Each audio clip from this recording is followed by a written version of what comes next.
మీరు ఏ పనైనా స్టార్ట్ చేయాలనుకున్న ముందు మోటివేషన్ కోసం వెయిట్ చేస్తున్నారా? కానీ అది ఎప్పటికీ రాదు. ఎందుకో చెప్తాను వినండి. మనం చాలాసార్లు ఎక్స్పీరియన్స్ అయ్యే ఉంటాం.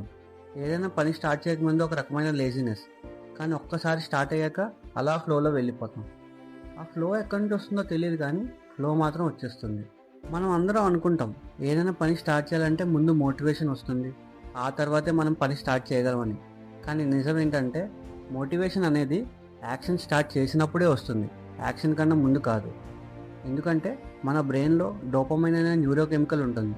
అది ఏదైనా పని స్టార్ట్ చేయకముందు కాదు, పని స్టార్ట్ చేసిన తర్వాతే రిలీజ్ అవుతుంది. అది రిలీజ్ అయిన తర్వాతే మనకి మోటివేషన్ అనే ఫీల్ వస్తుంది. మనం ఇంకా రెడీ కాలేదు, మూడ్లో లేము అని అనుకుంటూ ఉంటే మన బ్రెయిన్ని మనం రివర్స్గా యూస్ చేస్తున్నట్టే.